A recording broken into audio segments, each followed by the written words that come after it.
Good morning. I'm Brian Wilson, Burnett County Judge. I call this regular session of our Burnett County Commissioners Court to order. Today is Tuesday, September 23rd, 2025. The time is now 9 o'clock. This meeting is being held in the second floor courtroom located at 220 South Pierce, Burnett, Texas.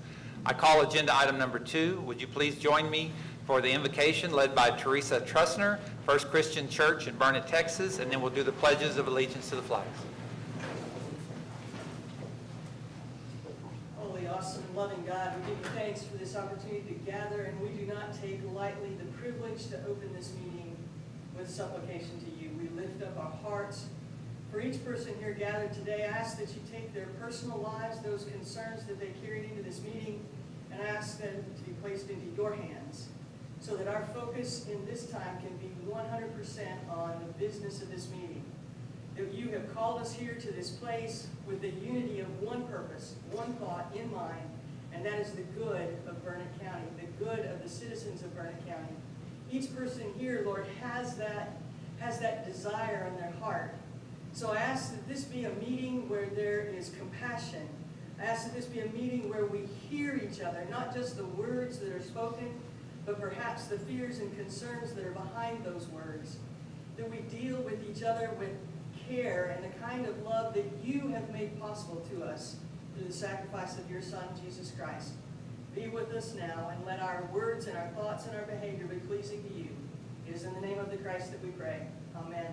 Amen. I pledge allegiance to the flag of the United States of America and to the republic for which it stands, one nation under God, indivisible, with liberty and justice for all. Honor the Texas flag. I pledge allegiance to thee, Texas, one state, under God, one and indivisible.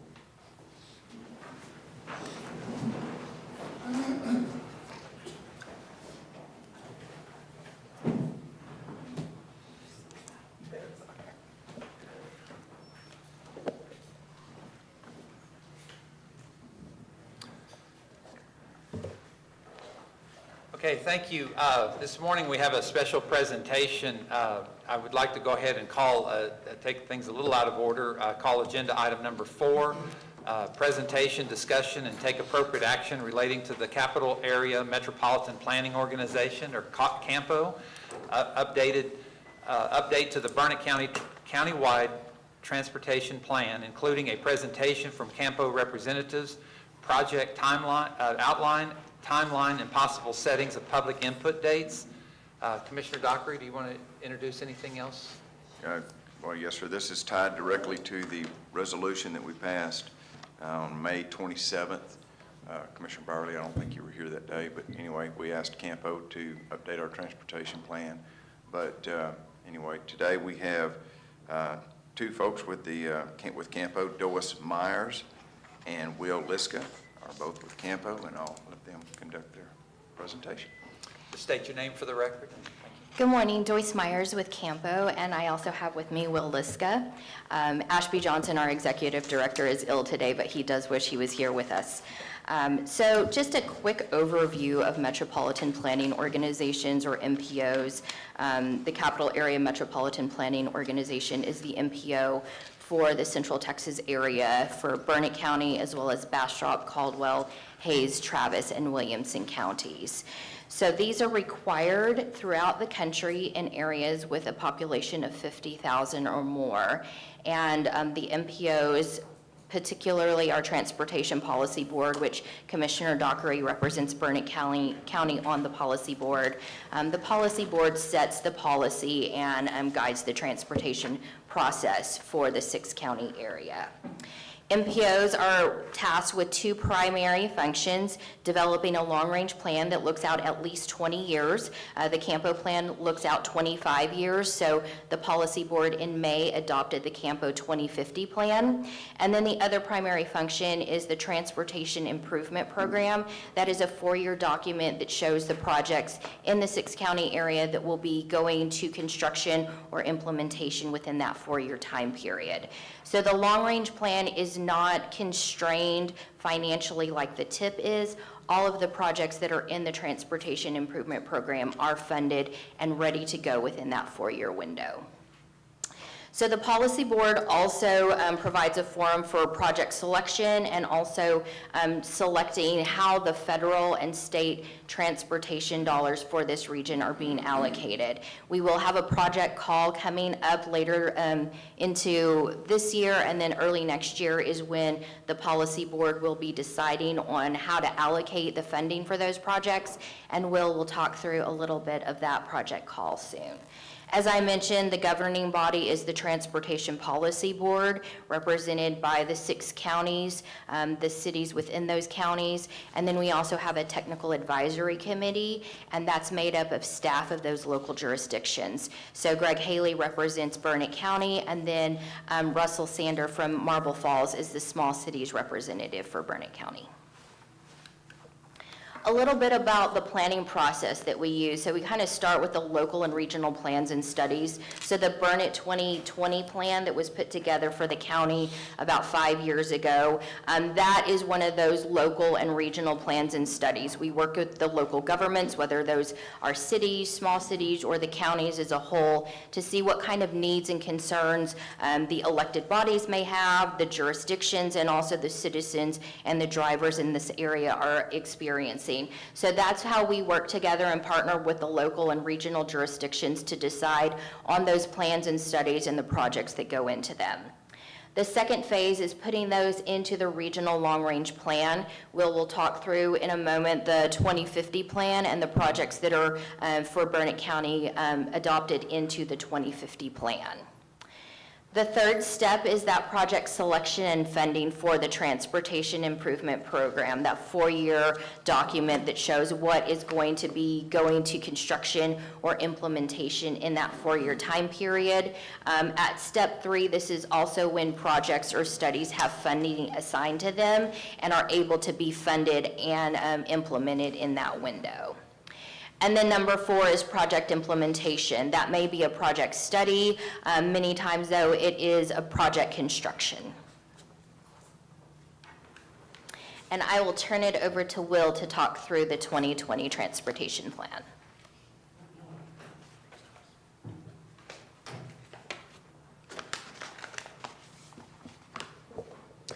Good morning. I'm Will Liska, Regional Planning Manager for the Capital Area MPO. Before we talk about an update to the Burnett County Transportation Plan, I wanted to talk a little bit about the 2020 plan that was previously accepted by Commissioners Court in Burnett County in January 2021. This was essentially a follow-up effort to work that Campo did developing a arterial study for the 6-county planning region. And after we were done with that work, we decided to take the work that we had done and help Burnett County develop a thoroughfare plan. Now, what's included in the current plan, I'll show you in the next couple slides, but just a high-level overview. It doesn't get down to the detail of identifying specific transportation infrastructure projects that need to occur. What it shows is recommended cross-sections of major arterials within Burnett County needed to accommodate traffic growth in the future. This is really a tool that can be used to preserve right-of-way for both existing and future corridors as development occurs throughout the county. So what did that document look like? Well, the recommended arterial network map is shown right here. You see all of the major existing arterials within Burnett County, in addition to a few newer corridors that would need to be updated. And for each of those corridors, we have a line in this table identifying the existing cross-section of the roadway and a proposed future cross-section to accommodate traffic growth. In addition to the descriptions here in this table, we also have example cross-sections. So what those cross-sections of roadway would look like in terms of the number of lanes and widths and any other features needed. So with that in mind, I wanted to talk a little bit about the update of the Burnett County Transportation Plan.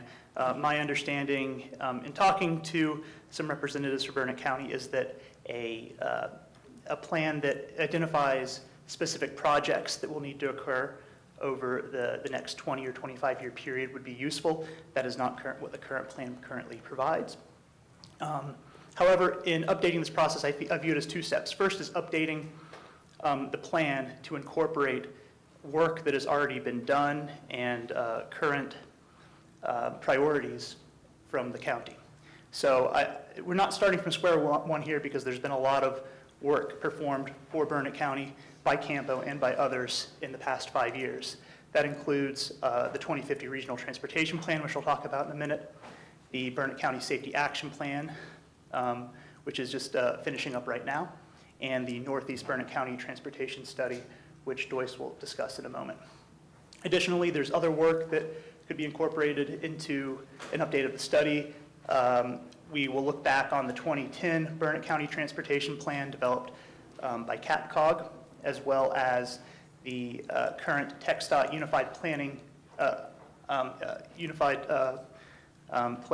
work program. So this is a 10-year document that outlines funding decisions or what the TxDOT will invest in the 10-year period.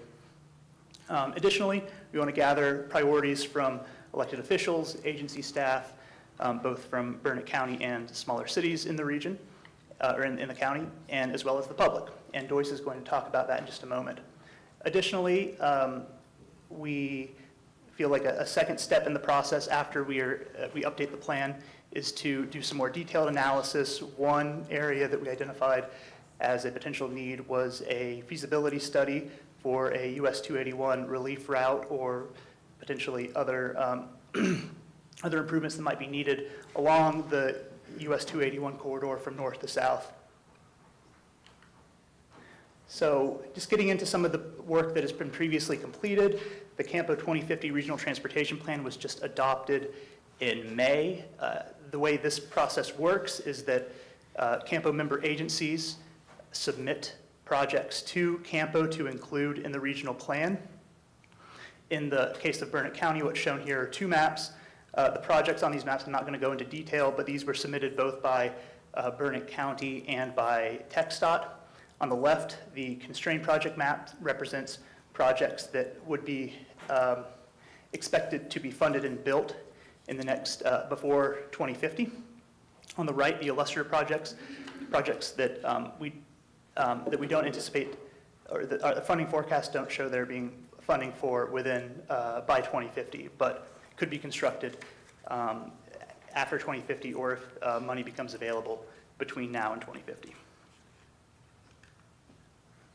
So the Burnett County Safety Action Plan, as I said, this is just wrapping up.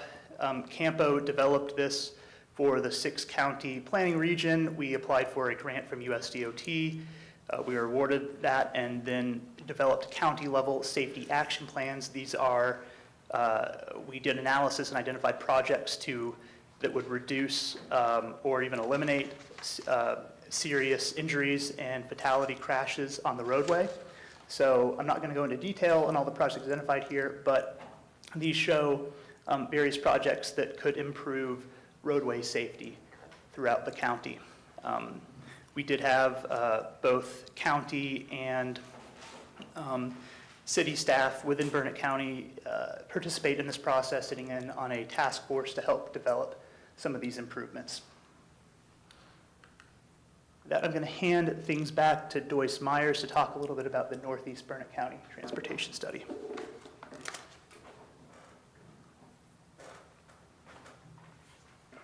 Thank you, Will. So as he mentioned, the Northeast Burnett County Transportation Study was one additional study that went into the consideration for the 2050 Campo plan. So the Northeast Burnett County study, we finished earlier this year, and it kind of looked at the northeast section of the county in Commissioner Byerly's precinct. So 963, 183, 243, 1174, these are our roads that you may hear quite a bit about. I know Commissioner Byerly said he does. And so we were able to put together some short-term improvements. And so the short-term improvements that you see here, these primarily are looking at some of the intersections. There's kind of that multi-way intersection is what I'll call it over there on 183 near County Roads 218, 210, and then FM 2657, where those all kind of converge at one location. So we heard quite a lot of that from the public, and then also the area on 29 in Bertram around 1174 and the areas where some of those county roads come in. So these short-term improvements would be looking at some of those intersections and studying to see if those intersections warrant a traffic signal or some other type of improvement in the short-term time frame. The long-term improvements, we were looking at improvements to 963, doing wider lane widths, maybe a 12-foot lane with 10-foot shoulders. Also looking at State Highway 29 between the county line over into Burnett, looking at doing a 6-lane divided facility there, as well as a 4-lane divided facility roadway on 183, and then some improvements to 2657, kind of shortening up some of those tight curves that are around there. We've got this on our website, and I know that y'all have other things to get to today, so if you do want an in-depth briefing about the recommendations from this study, we're happy to talk with you further about that. Just a couple more slides here, kind of the planned milestones and the community outreach that we have in mind for updating the Burnett County Transportation Plan. That would include compiling a map and a list of projects to be completed in that plan and various studies. So we would talk with the elected officials, the jurisdictions in Burnett County, as well as the public to help identify those concerns and needs and potential projects and studies. Then we would do public input on that draft list of projects and studies. We could do that both in person and online. We can provide public comments at Commissioners Court and also in-person open houses. That would be at the discretion of this body and how y'all would prefer to handle that input. And we would, of course, provide that input back to Commissioners Court before y'all make a decision on that final plan. And then the follow-up study, as Will mentioned, could be a relief route feasibility study on US 281. We kind of talked through that as a potential option for the call for projects that's happening later this year. So the applications will be due in January 23rd of 2026. So that call opens next month. We're 10 days away from October already. So those project calls will open next week.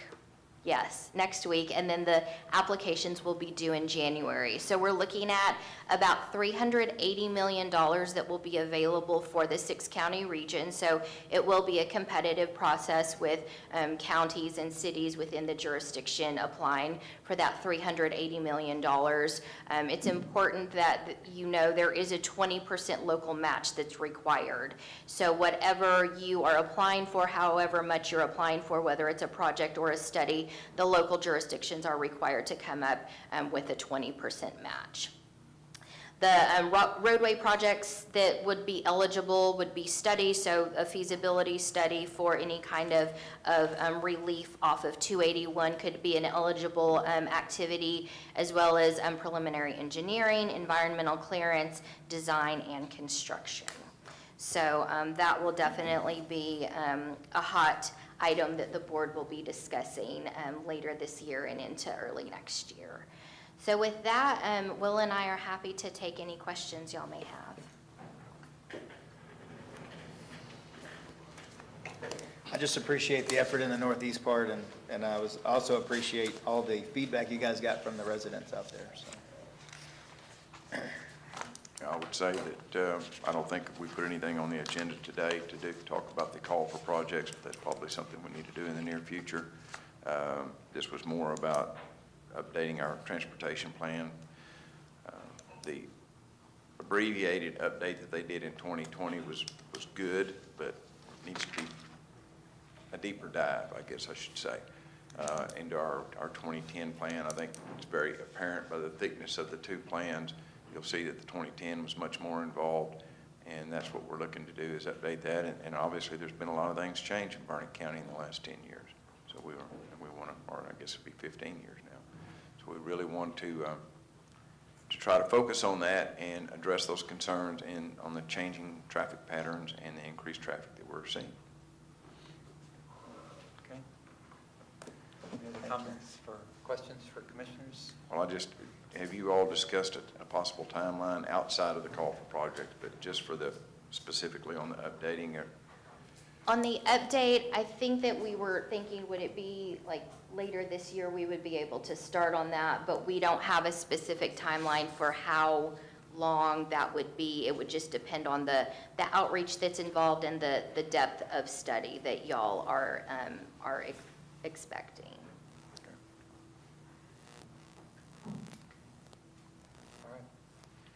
I'm going to go ahead and call for public comment now, if you want to, but if any other questions for commissioners, say it's okay. So thank you Thank so you. much. It's a great presentation. And I've worked out with Ms. Myers that what we're going to do is she's going to send me the electronic version of this PowerPoint or slide deck, and then we'll put it on the Burnett County website YouTube channel, so that when you're looking at the rerun of the program, then you'll be able to go along with the slide deck, okay? All right, so is there any public comment on this issue? Yes, ma'am. On this issue, on the Campo plan? Yes, sir? I do. Okay. So, my name's Steve Schlumpberger. I live in northeast Burnett County. I took particular interest in the survey when it first came out last year and pushed for it real hard, and I think the response showed that there was a lot of concern for traffic. I'll just use the general word on 2657. The report shows that 18% of all the respondents in the county came from our zip code out there, and I think as a result of that, they have identified some very concerning items in northeast Burnett County. I don't feel like the report puts enough emphasis on 2657. The two things that they showed out there that got the most respondents was what we lovingly call the five-way intersection. What do you call it? Multi-way, yeah. And it's right, it gets worse every day. Firefly is right there at that intersection. There's a recycling plant coming. A lot of people don't understand the yellow blinking light only works on 2657, doesn't work the other direction, and they always make mistakes. The center turn lane that's happening there, everybody thinks it's a passing lane, and they've just made it into a nightmare in that situation there. So the five-way intersection, they made recommendations. I think they need to be, I think they were even called short-term.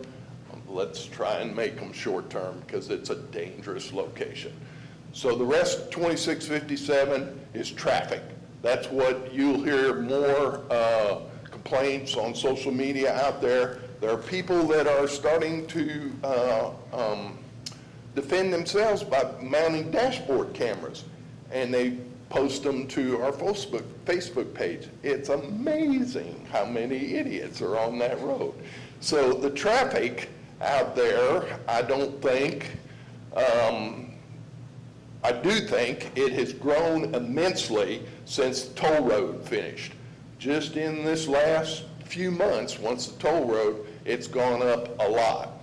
In their report, they report 3,020 people on 2657. TxDOT reports 3,157 in there, and I made some copies of this, and I kind of wanted to share it with y'all because I think there's something in it that definitely shows that the traffic is out of control on 2657. And what that is this is a cutout from the TxDOT traffic count map. And if you look, the 3157 number there is what's going out on 2657, leaving the Briggs area. 6,172. I'll let you finish your thoughts, but the time's up. Okay, 6,172 is on 183. That's half as much traffic as there is on 183. That's ridiculous. We need more effort on 2657. Thank you. Okay, any other public comment on the Campo transportation plan? Okay. I'll go ahead and close public comment. Now we'll have, go ahead and go back to agenda. Thank you for coming. Really appreciate your time today. I'll call agenda item number 3, public comment pursuant to Texas Government Code 551007. The Commissioners Court allows any person to make comment on any item appearing on the agenda. However, in this section of the public comment, any person may comment on items not posted on the agenda. Any comments made will not be deliberated on by the Commissioners Court during this public comment agenda item. Are there any public comments for items not on the agenda? Okay. I'm Beth Koontz, 611 Blackbuck Ridge Drive. I've had the pleasure of meeting Commissioner Byerly and Judge Wilson. I'm here to speak on the 765 kV transmission line.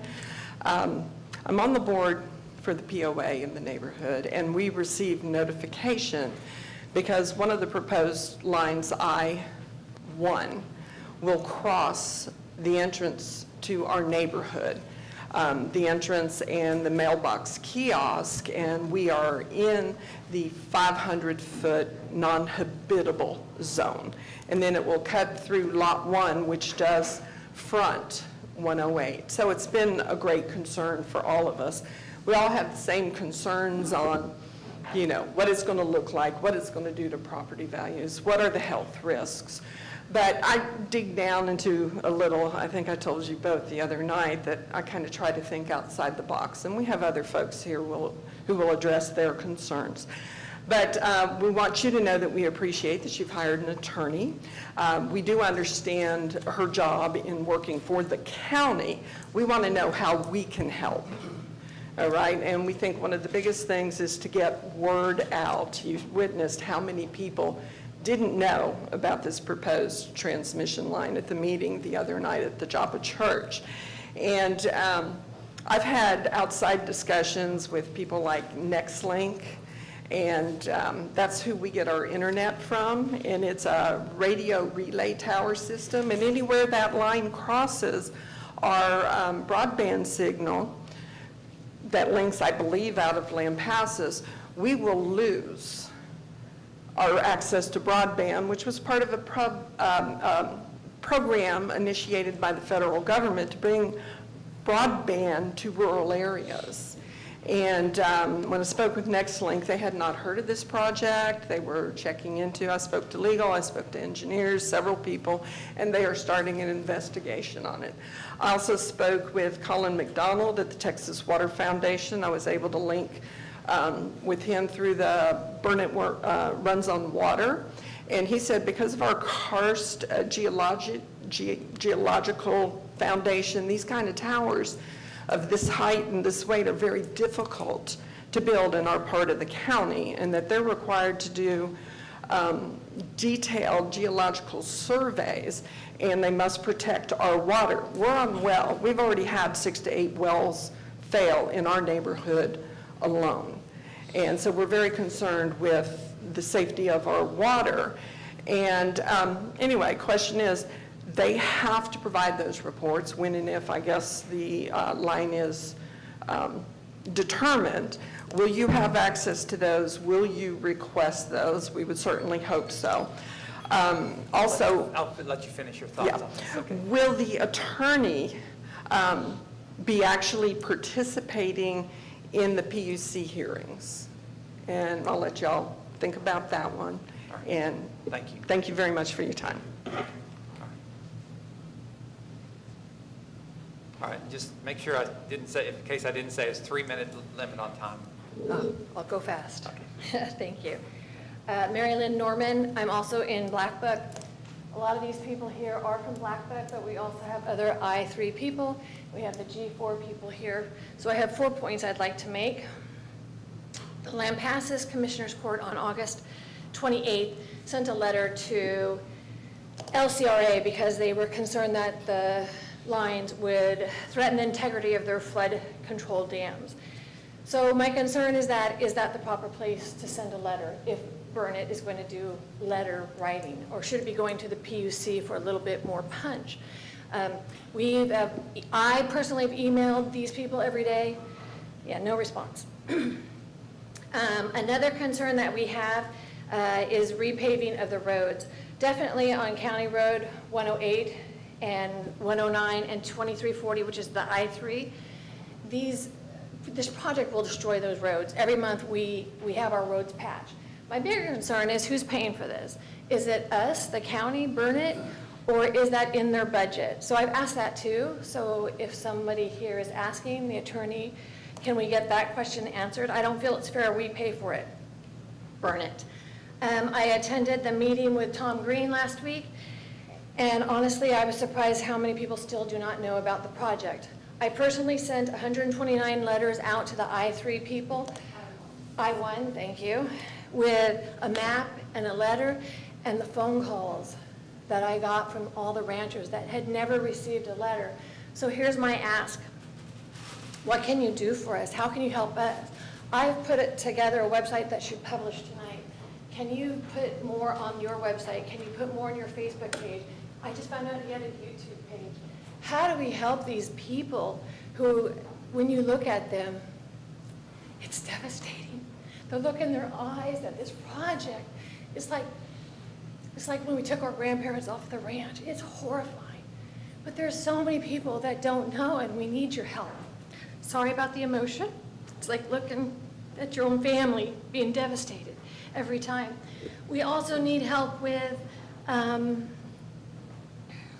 the one big thing I've asked every single time I email is I want to see a cost analysis between the lines, the 765 lines, and power plants. Why are they not building power plants in the Permian Basin with all that natural gas and wind? Why are we pulling it from all the substations and decimating our Texas Hill Country? Texas is about the Texans, and yet we're going to put these lines.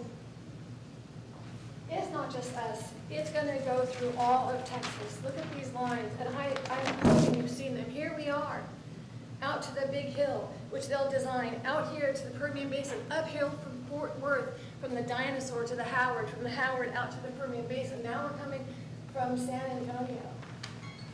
Our Texans have worked hard. Some of these ranches are 100 years. Anything you guys can do to help us, that's why we're here today, to ask for anything you can do, and we'll keep coming. And I'll let you know about my website. And I brought you this, which is some of my ideas, and I brought you these maps. This is what really turned the 129 people, it turned their eyes, and they looked up and were like, oh my gosh, because it shows you every 900 feet, which the engineer could be 900 to 1,300 feet. You can go ahead and You bring can that. see the towers versus just LCRA giving you a pink line. All right, thank So, you. I'll give those to you. Thank you for letting me talk. Yes, ma'am.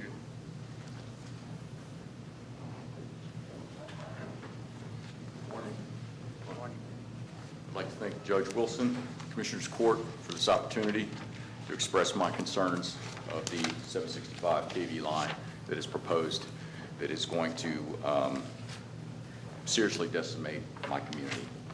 Go ahead and state your name for the record. John Nelson. Thank you. I live in the ranches of Blackbuck Ridge. I am actually at the forefront entrance. This power line will become my landscape. I will see multiple towers because I am less than 1,600 feet from the entrance.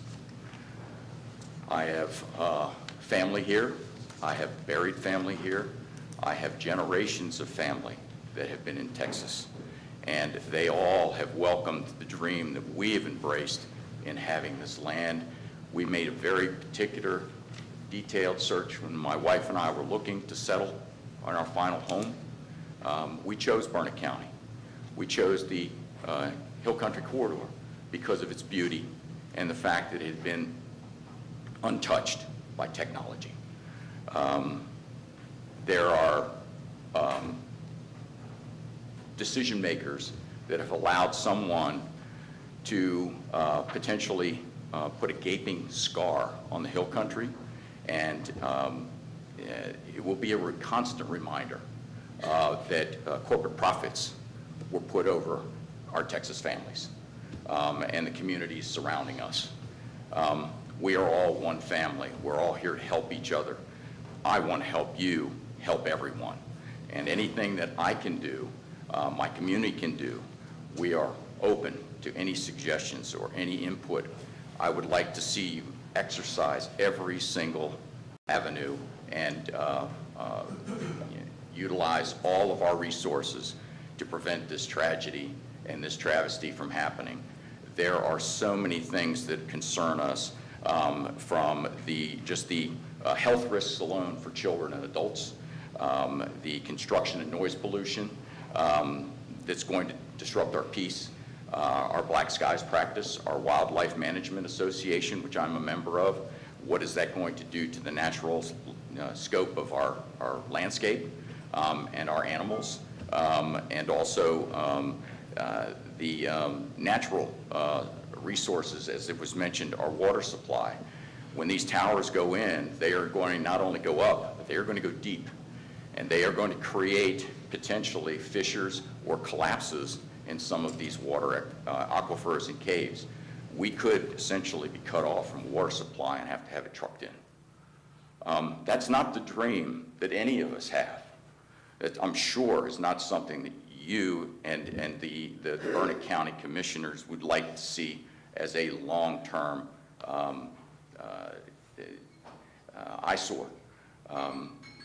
This is absolutely something that needs everyone's attention, because it is going to be a long-term thing that if we allow one of these to pass through, we are going to open up the Pandora's box for many more. Thank you. Thank you very much for your time. Okay, anybody else?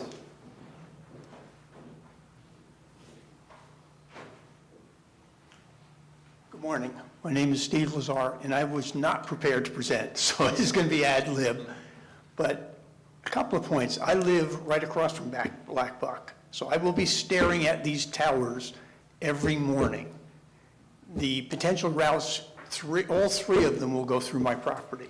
So they will destroy both my economic value in the land, plus more importantly, I work from home. I do telecommunications design. This will be a complete disruption of my personal ability to do work. It will destroy my hobby, which is ham radio. It will create interference to all my electronic equipment. And the EMF will be a health hazard, as mentioned here. The towers will be well within the 500-foot. My grandkids won't want to visit my house. So it really destroys a major purpose for my moving to Burnett County. We bought the property 20 years ago. We've invested heavily in it. And I'm very disappointed to see this being done to really, as mentioned prior, scarring the landscape. And there is no benefit to Burnett County. You get no electricity, you get nothing but towers. And again, I thank you for your time. Thank you. Anyone else?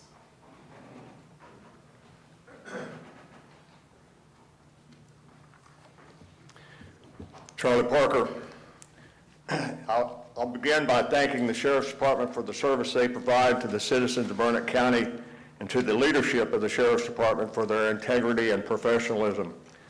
Next, I will thank the court for the transparency during the last week's meeting on the fiscal year 2026 Burnett County budget, involving the concerned citizens of Burnett County in regards to how the county spends the taxpayers' hard-earned dollars is a necessary component in how our local government should operate. After weeks of a lot of confusion, the court finally listened to the concerns of the people and very quickly identified items that could be reasonably reduced or eliminated to stay within the goal of not increasing taxes and still provide the necessary funds to add 4 new deputy positions that the Sheriff's Department was requesting. The fact that this process happened in open discussion and took less than a couple of hours makes it clear to me that the confusion was added to the process unnecessarily and by intent. Why? Was it incompetence or corruption, or both?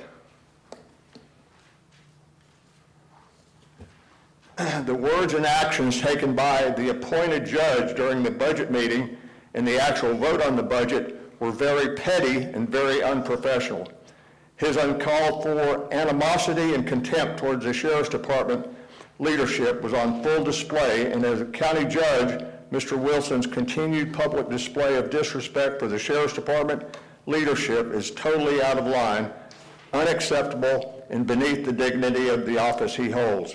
His comment about political gain was ridiculous. He was the only person that was playing politics. His parliamentary stunt to amend the motion on moving funds for the 4 new deputies to the 4 precinct constables was really out of line, and the 4 commissioners refused to go along with the stunt. Mr. Wilson showed his disregard for the safety of the citizens of Burnett County while attempting to grow the administrative staff and add yet another unnecessary expense in a growing list of unnecessary, irresponsible expenses and mismanagement of the taxpayers' money by the interim county judge. Mr. Wilson, you have proven over the last 6 months that you are incapable of responsibly performing the duties as presiding officer of this court. You do not have the support of the people in Burnett County. Thank you.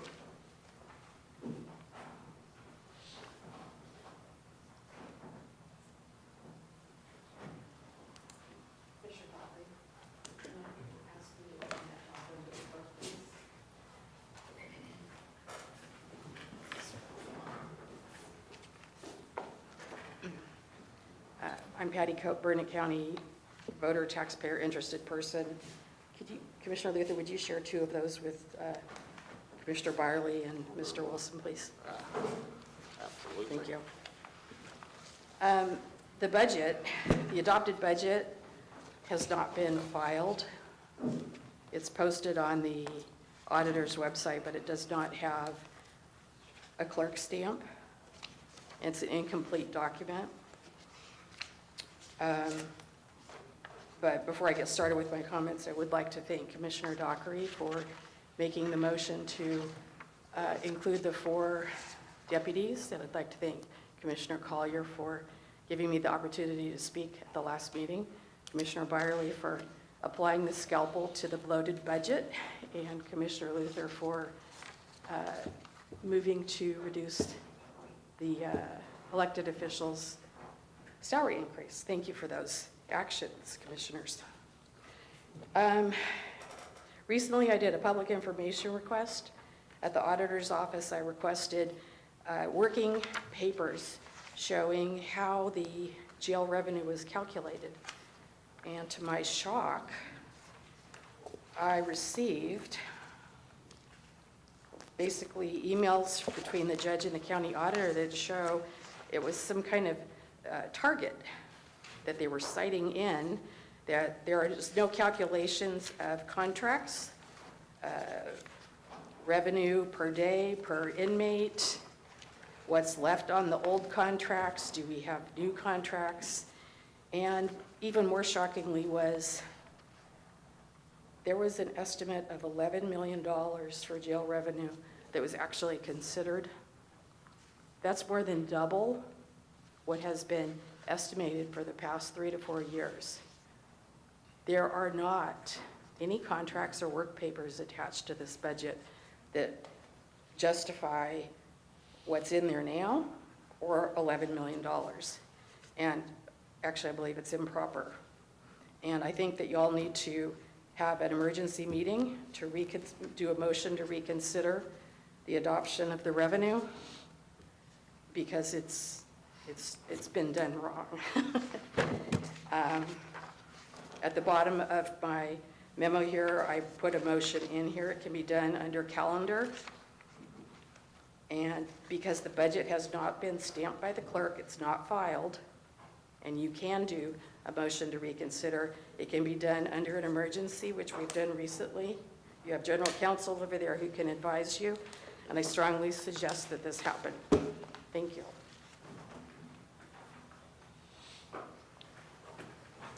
Okay, anybody else?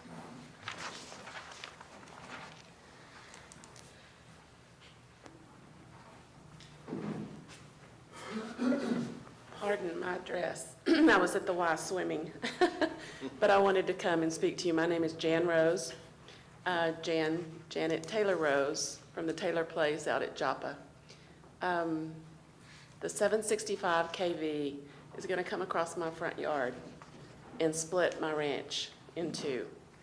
Our ranch, we're an original Burnett County family. We came here in 1880s. We raise good cattle, and we share our place with many people. My grandchildren are the 7th generation. Our home is a restored home from 1900, and we pride ourselves in sharing our place with the community. Many times over the years,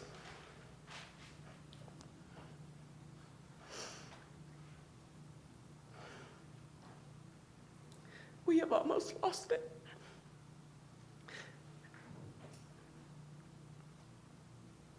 I appreciate your support. I appreciate what you're doing.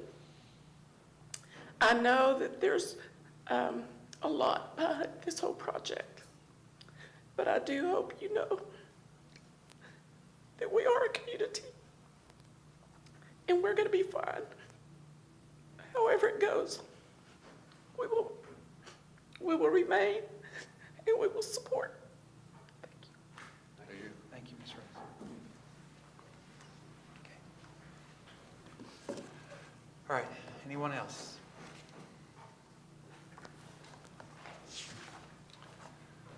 All right, I'll close public comment for items not on the agenda. I, Brian Wilson, as Burnett County Judge, am a landowner potentially impacted by the proposed power lines, and therefore I am recused for the next 3 agenda items and have submitted an updated affidavit. I pass the chair position to Commissioner Pro Tem, Commissioner Dockery.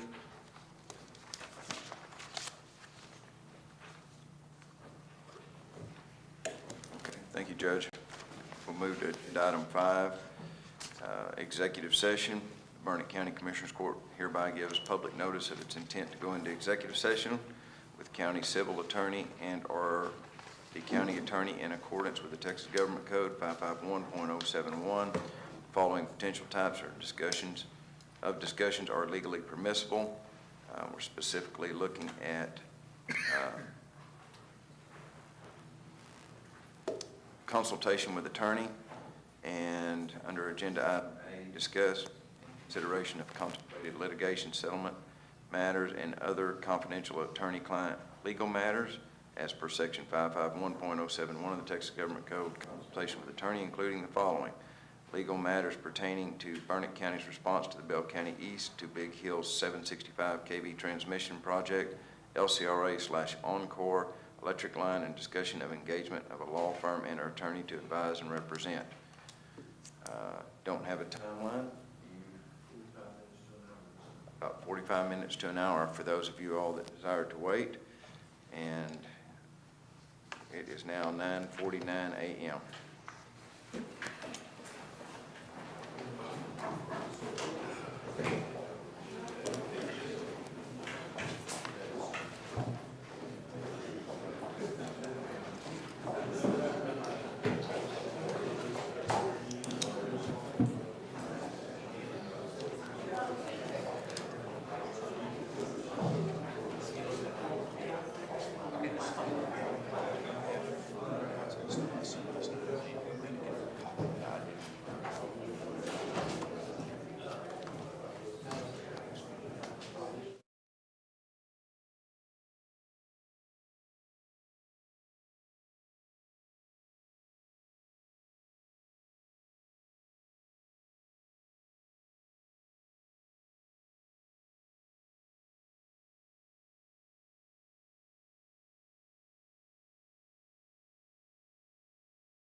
turned our mics off, saved the batteries, huh?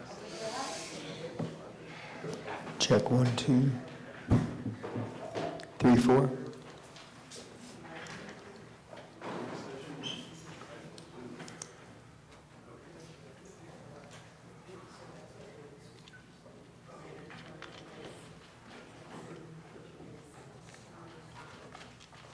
we ready? Okay. Very good. This is Joe Don Dockery. We will reconvene in open session in agenda item number 6. It is 10:44 a.m. We'll move to agenda item 7, which is discuss, consider, and take appropriate action regarding items discussed in executive session. All right, so basically, we're heading towards the filing. We expect to be in December for this project, and so between now and then, the goal of the Commissioners Court, I feel like, is to keep the citizens updated and give them all the info they need to prepare for the hearings and prepare for all the things that come with it, and to really get that information out there. So for this action, I'll make a motion to update this info sheet that we've been working on with all the details, timeline, and ways that people can protect their properties when it comes time for filing, and get that posted on the website, on our homepage, and then that way they can prepare for what they need to do to protect themselves when it's filed in December. Second. Okay, a motion and a second to take the information that we've received from council and all the public information to be disclosed on our website and provide the public with all the information that they need. Very good.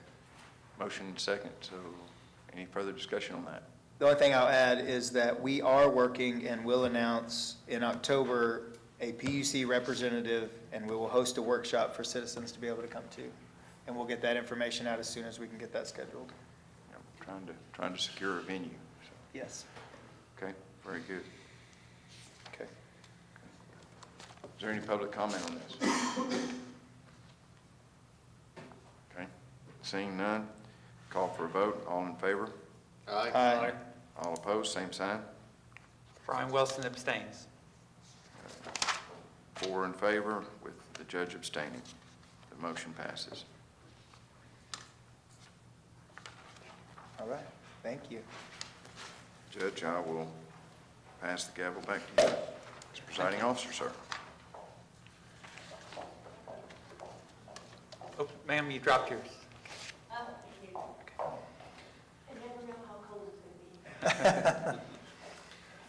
Thank you, Commissioner Dockery. I call agenda item number 8, discuss, consider, and take appropriate action regarding the FY26 Burnett County holiday schedule, allowing departments not located on the Burnett County Square to substitute courthouse closure for the Burnett Bluebonnet Festival to Columbus Day. Is there any public comment on this issue?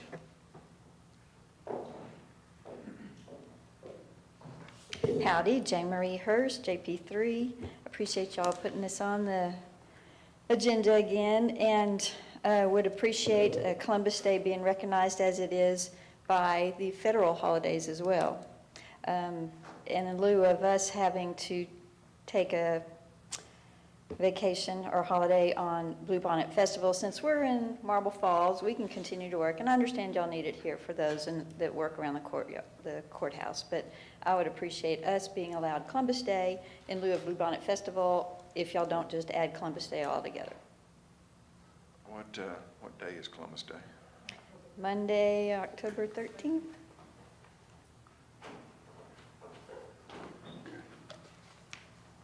When I went through, just out of curiosity, went through what all the federal holidays are, we have all of the federal holidays except Columbus Day.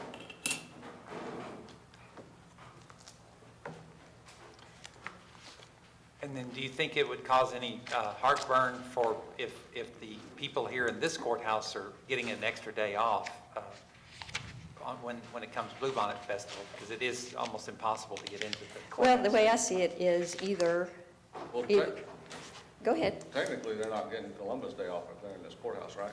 Well, Are they going to take one or the other? That's what I thought it to be, either one or the other, or you do both, to make it equitable with all of the employees and staff. That's what we're trying to figure out, is Right. how to, I just wanted to know what's your opinion on it being an extra day off if we close the courthouse, but y'all have to work on that. I don't think it should be done that way. I think it should be equitable in either both holidays or allowing us to take Columbus Day As an option. as an option instead of Bluebonnet Festival. So those that take Bluebonnet Festival won't get Columbus Day.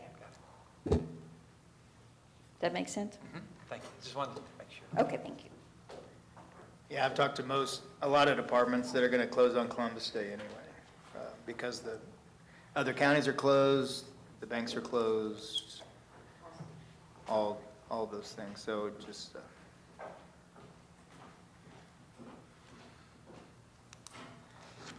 Vicente Stafford, County Clerk. Yes, our office will be closed on Columbus Day, whether the county is closed or not. We have no title companies open, no banking entities open, and the majority of attorneys will not be open for Columbus Day. My office always works on Bluebonnet Friday until 2 o'clock. The fact that the square is closed does not affect us for the most part, because about 95% of our work that we do comes electronically. So that's a normal business day for us. So if you're going to go one way or another, I would rather have Columbus Day than Bluebonnet Friday, with the understanding that, I mean, as an elected official, we can close early on Bluebonnet Friday if that's what we choose. I make my employees take Bluebonnet Friday. If we close at 2, I make them use vacation time or whatever to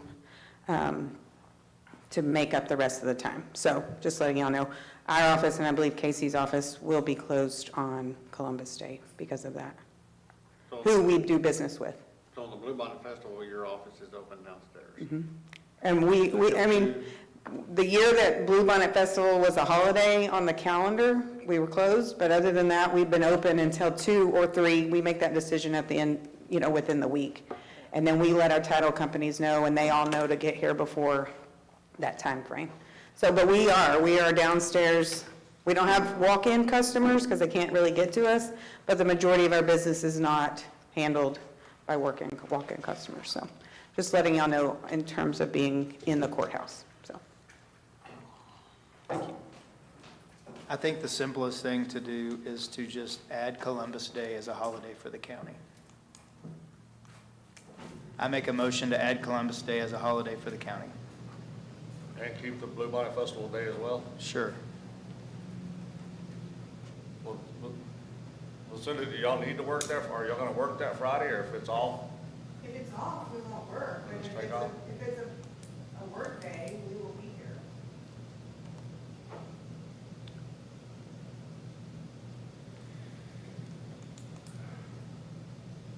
How many days are we getting off now? What will this make, 14? I think that's right. 14, this would add 15. So 15. Sorry, I It's didn't. 15 days. Currently, it's 12 events of 15 days. There you go. I'll second Commissioner Byerly.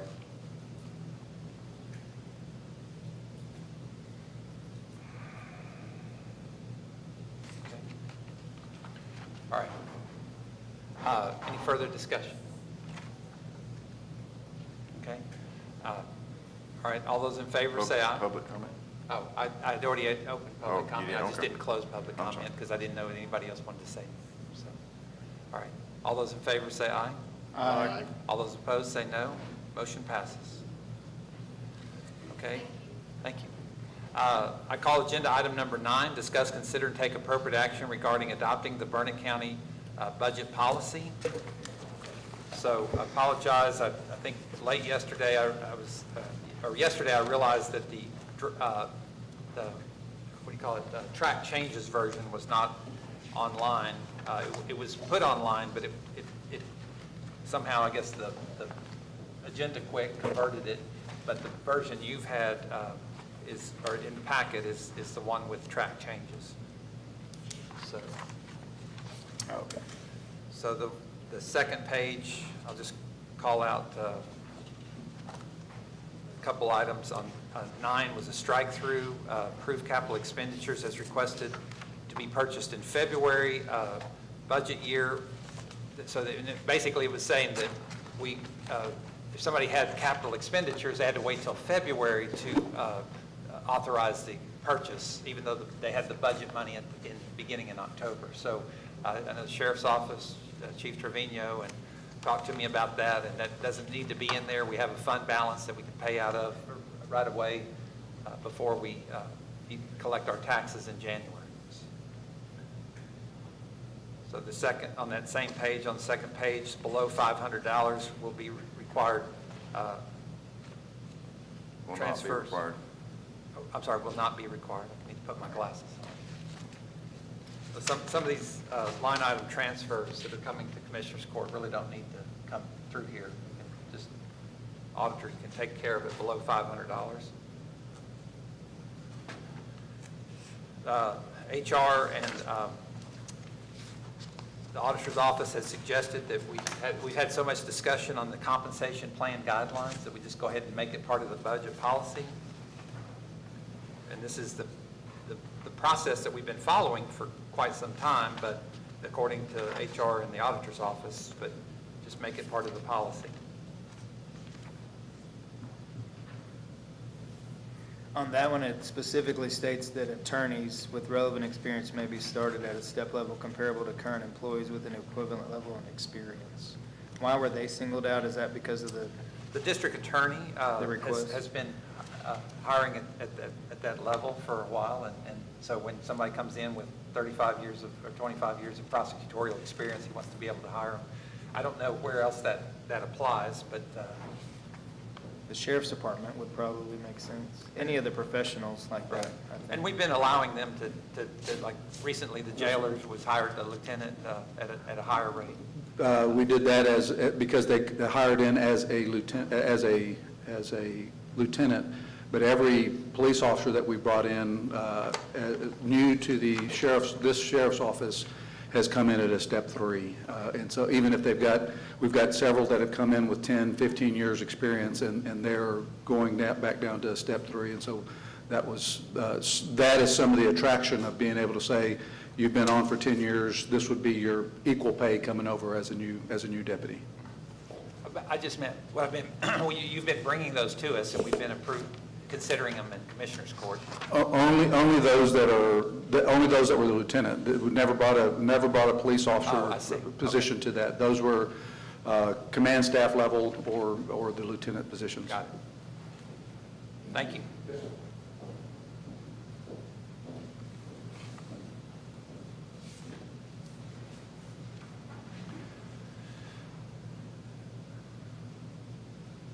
And again, I didn't edit this, it was recommended that we just include this as part of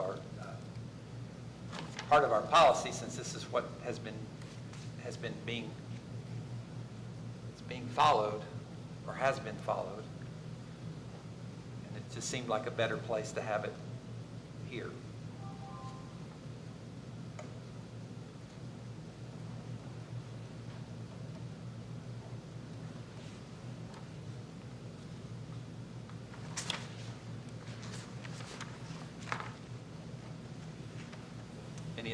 Any public comment? Go ahead. Or staff comment, whatever. Just on the item, I don't know what page it is, but number 7, fleet policies, kind of just came up during this budget discussion. I had a couple of constables that had vehicles that had very low mileage, but were very up in age, 10, 12-year vehicles. We also have some of those that are in that category. The vehicle I drive, not that it's an old vehicle, I believe it's a 2017, but it only has 90,000. And so we've already replaced the transmission. All these Chevys, we're unfortunately having to replace engines, but so we've done the transmission. Now it's currently in the shop getting an engine. And the expense on that is much more than having some flexibility to say this is a vehicle we're going to fix, and this one we would fix anyway, but There's some that, I believe there was one recently at the jail that had close to 150,000 miles, but it wasn't a transport, it's a transport vehicle, but because it's not a patrol vehicle, it did not get to be moved to that position. And just some flexibility with that, so that if we've got a car or a truck, a vehicle, whether at the sheriff's office or at the jail, that if there's a year, 10 years, 15 years, whatever that age group is, added to that, or if there's, in this occasion, a vehicle that had literally already been stripped of all of its equipment, it's still sitting at 145,000 miles. It's at the jail needing to be replaced, but would not meet the replacement unless they drive it around for another 5,000 miles in order to meet this policy. I would think that those will be able to be at the discretion of the court on an individual vehicle to bring that vehicle back. Can that be added to that? Well, that's Or what you can the kinda C. cover it in C. Yeah. Yeah. That's why, we didn't have C before, and I was adding that because of that issue. Make it clear that people can come back. Hadn't gotten that far, sorry. Yeah, I think that provides that option there, and that's, which I do agree with as well. If we get vehicles 10 years old or so, it's time to move on. Howdy, me again, Jane Marie Hurst, JP3. I have a question regarding, going back to the compensation plan guidelines being put in here. I get it, it's necessary to be in there, but can we add, just in case, and so that it's not misinterpreted otherwise, that, what are you calling it? Compensation plan guidelines can be amended by prior approval by Commissioners Court. Something along those lines, excuse me, for the what-if scenarios. And I think, Commissioner Byerly, to your comment on the attorney, it does say may, it's not must or have, it does say may, and that's at their, discretion, which I get. But I was hopeful we could add some verbiage with regards to, of course, if there's somebody has a request that doesn't comport with the compensation plan guidelines, that it could be brought before Commissioners Court. And that is already being done. Like, for instance, we have a policy in the front part of the book, and I'm not discounting your comment, but Okay. like, for instance, one of the things that we don't allow any line item transfers from salaries, fringe, gasoline, and cell phones. But since I've been county judge, whenever a department, I know Sheriff's Office had some money in salaries a few months ago built up, and so we were able to move that to where he needed it in the vehicle category. So this policy is a general guideline to say this is what we will or won't do, but then when we need to make exceptions, then as long as somebody comes to us and says this is what I need the exception to be, then Okay, and the only reason I brought that up is as I was reading the fleet policies, I see. that number 2 down there talking about prior approval for taking cars home and stuff, and I thought, well, maybe I should ask to put that in to make sure that anybody could come here with regards to the Sure. compensation plan guidelines. But if you're saying it's somewhere else in here, and that that's expected, and yeah. then I'm fine. And I feel comfortable that we've been doing it this year, is making exceptions to our policy, but we're doing 2 votes, one to take exception to our policy, and then we take up the matter that we're making exception, and then we close it back to the policy. So Okay, it's just a 2-step process instead of 1. So, all right. Thank you very much. okay. Any other comment? Move for approval. Second. All right, it's been moved and seconded that we adopt the Vernon County budget policy, which includes the compensation plan, by Commissioner Dockery, seconded by Luther. Any further discussion among the commissioners? Okay. All those in favor say aye. Aye. And all those opposed say no. It passes. I call agenda item number 10, discuss, consider, and take appropriate action concerning amending the plat for Moonlight Bend, Phase 1, as recorded in Vernon County Official Public Records, document number 202509066, pursuant to Texas Local Government Code, Chapter 232.011A5, to correct a clerical or scrivener's error. Commissioner Dockery, or Morning, Judge, Commissioners, Herb Darling, Burnett County Development Services. We approved the final plat for this. Upon review, after it was recorded, discovered that a few lot numbers had been left off, so we're correcting that with an amended plat. Everybody gets a lot number. Yeah. okay. I would move for approval. Second? Any public comment? All right. Any further discussion? All those in favor say aye. Aye. All those opposed say no. Motion passes.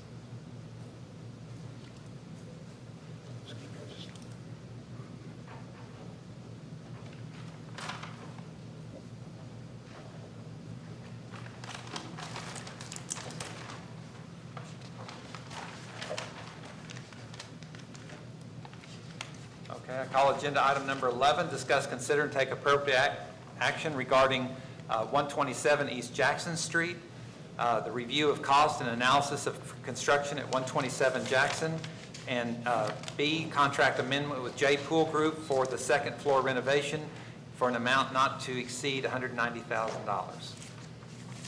So is there any public comment on this issue? All right, so the original project cost was $912,000 for a meeting room and 4 offices. I asked you a few months ago to consider finishing the building with available funds. After a negotiated cost savings to the original project and additional work to be completed on both floors will be, according to J Pool, which includes actually buying some flooring, is $177,440.53. So that's what one thing we're considering today is this modification to the J Pool Group contract for that amount. We need to. And that's for the upstairs? Well, yes. I'm assuming the upstairs wasn't included in the 912? Not at all. We were just going to leave it storage? It was just going to. It wasn't even going to be storage. It was just going to be just a big blank room. Okay. So if you turn the page, then I've put together a worksheet to show you where we are or where we might be if this gets approved. So with the 2 change order notices that we've done at the top of the page on the left, $29,400 and $2,500. Then we have and then this, so we started at the very top, $912. Then we did 2 change orders in the past few months. And then if this gets approved, the $177,440.53, then it would be $1.1 million at the bottom of that line. Now, part of those cost savings that we got with J Pool Group was because we were doing more of our work in the next column, trying to do as much work as we could ourselves. I do want to point out that this does not include labor, because I don't have that right now, but I will work with maintenance to provide that. But as far as direct cost, another $73,000 through different budget adjustments and modifications that we've taken on.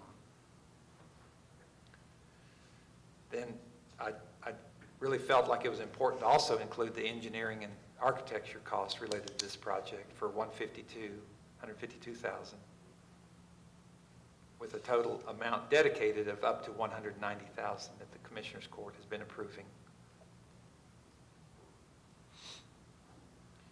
Have we had any response from any outside entities on the lead-based paint? Yeah, I'm fixing to get there. Okay, So sorry. the next thing is, although we think the elevator, they actually came in yesterday, but I didn't get a chance to get over there and find out.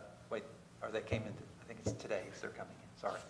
The elevator was, we were thinking up to 140, but we're pretty sure it's going to be somewhere between 90 and 100. So, but we got to see what the bids are. And then the last thing is the lead and asbestos abatement. We do have one company that has agreed to remove it and dispose of it. We had several companies who said, yeah, we'll remove it, but you got to figure out what to do with it, which is not, can we take it to precinct 2? Or is that, no, I didn't think that was an option. So, but I'm trying to get a sole source letter, since we can't find anybody else to dispose of it, just to remove and dispose. So if I can get a sole source letter on that one, then that'll be right at 100,000, maybe a little bit less, but right at 100,000. So today, the two things, if you want to finish this project out, remember this was built for, the 912,000 was for 4 offices and a meeting room. Mr. Darling still here, is that right? 4 offices and a meeting. So now we'll have, I think, 12 and potentially up to 15 in the future. They're not being built out, but we would have potential for cube space and everything in the IT department in the future for, and then, So these new funds, where are they going to come from? Have we identified that yet? yes, so they would come from the tax note that's already tied for this, and then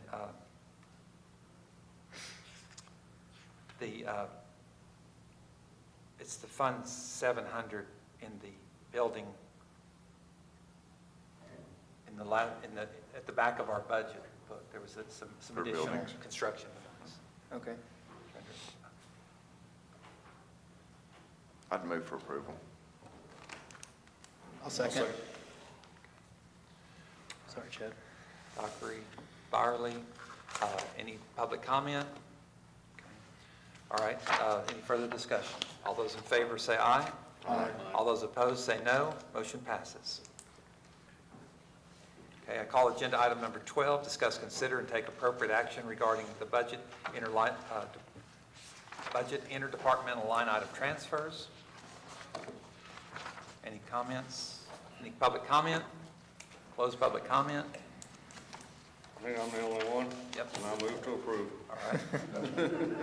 Easy enough. You mean you want gas? You mean Did you say Bama? second? Second. Okay. I've got 3,000 gallons sitting there that I'm still trying to get. All right. Any further discussion? All those in favor say aye. Aye. All those opposed say no. Motion passes. I'd call agenda item number 13, discuss, consider, and take appropriate action for authorization of payment of claims previously approved by the county auditors. Any public comment? Close public comment. Move for approval. Second. Okay, Dockery, motion moved, and Collier seconded. Any further discussion? All those in favor say aye. Aye.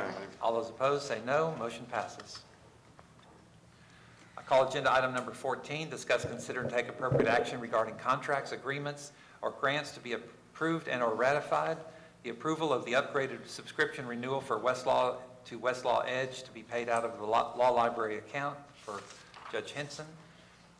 This is set aside a little bit of money each year to run our law library, and this is perfect use for providing additional resources to our legal staff. Move for approval. Second. Any public comment? Close public comment.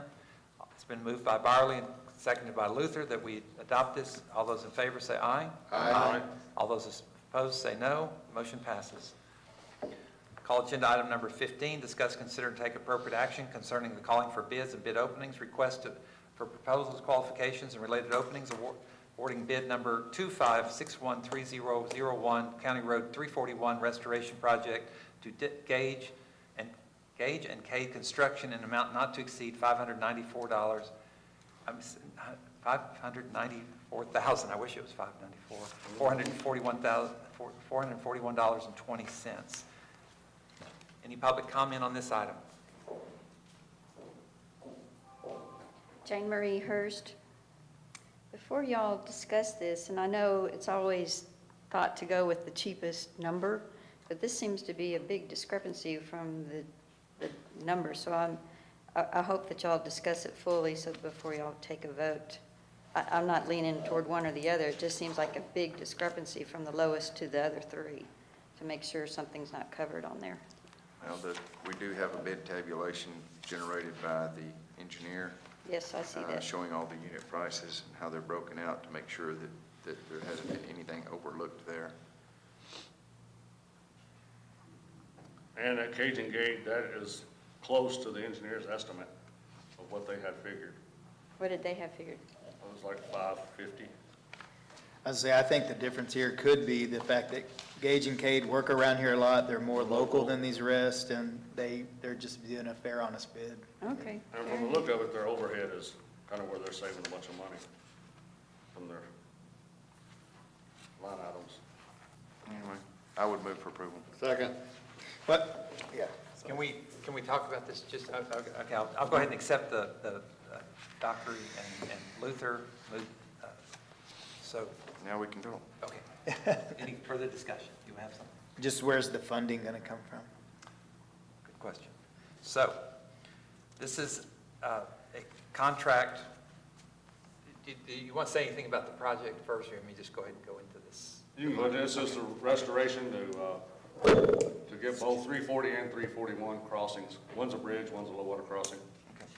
So I just want to, the contract. And it will be, it'll be built better than what it was before, with anticipation of getting our FEMA money.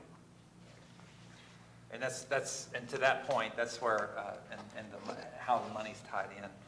This contract, so that this, if we release this contract, it's going to be $594,441.20. 75% of it, or $445,830.90, could be reimbursed by FEMA. So we need to wait before this project can even start for about 2 weeks. Isn't that what they told you? October 3rd. Okay, all right. So within the next 2 weeks, there'll be a site inspection. So this project can't start until at least after that, so we can make sure that it's in the plan, the FEMA restoration plan. So we can pay $148,610.30 out of the disaster funds that we've set aside in the General Road and Bridge Fund. Now, the $445,830.90 will have to come out of the fund balance. If that gets reimbursed, we're good. It went out of the fund balance, it's going to come right back to the fund balance. However, if the funds are not reimbursed, then that amount will have to come out of Road and Bridge General or other obligations throughout the county. So we'll have to find the money to do that. Now, it's very unlikely, based on our history, that we will find out within the next 12 months or 14 months whether they will even reimburse us. So by then, if we do get later, we can be able to address that in future budgets. But I really doubt that we'll find that out. So for right now, the reimbursable portion will come out of fund balance. Okay. Does this clean up, is this the last part of what you've got to fix your major issues? Does this take care of them, or have you got quite a bit more? It's going to be quite a bit more. Quite a bit more. These are the two major issues that we as a RB crew probably couldn't tackle. Just so much more concrete work. Gotcha. But you'll contract more out? I don't know, we'll just have to look and see. After these inspections, we're going to determine how much we can contract out. Okay. Do you want to take a question? Ma'am? I'm sorry, this one has more volume of traffic has changed, how traffic is doing to your question as far as the other stuff? This is pretty much our biggest projects, because 341 is completely out, or it's still out and closed. So as soon as we can get this done, the better. All right. So, any further discussion? It's been moved by Dockery and seconded by Luther that we adopt this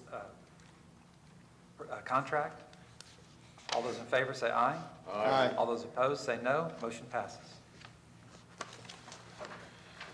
I call agenda item number 16, discuss, consider, and take appropriate action for approval of the work order for County Road 411 North End dated September 4th, 2025 between DIJ Construction and amount not to exceed $3,375 bid 256100.02 street striping projects awarded November 26, 2024. Is there any public comment on this agenda item? Okay. Close public comment. Do I have a motion to approve this work order? So moved. Dockery moved. Second. Collier seconded. Any further discussion? All those in favor say aye. Aye. All those opposed say no. Motion passes. I call agenda item number 17, acknowledgement of receipts. We have the Greater Austin Travis Regional Radio System.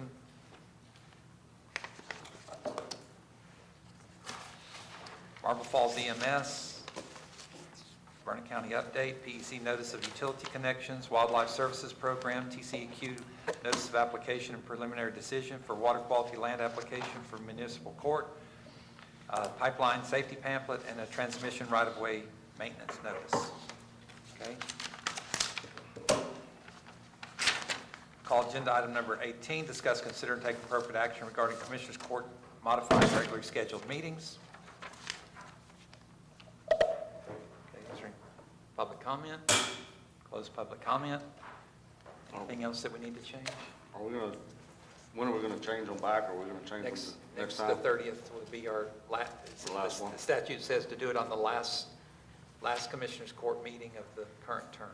So, 10-4. all right. All right, I call agenda item number 19, calendar review. One thing I have is, well, two things. The Old Mill Festival is this weekend, and then the, what is it, the deer tracks, raffles and racks? Raffles, racks, and deer tracks. Raffles, racks, and deer tracks. I've gone to that several times. I've never seen any deer tracks. So, just saying. They've got a bunch of raffles and several racks. Don't see any deer tracks. So. Okay, all right. And it seems like there's something else that day, but I can't remember what. I know I'm full. That's this weekend? Saturday, Both those? 27th. Yeah, the Oatmeal Festival. Yeah, I know that one, but I didn't know about the. Rotary Fish Fry and $10,000 night in Marble Falls, Saturday night. Is that Saturday night? That's right. And then there was something else. Okay. All right. All right, adjournment, I call agenda item number 20. So moved. Second? All those in favor, say aye. Aye. Motion's passed. All right, thank you.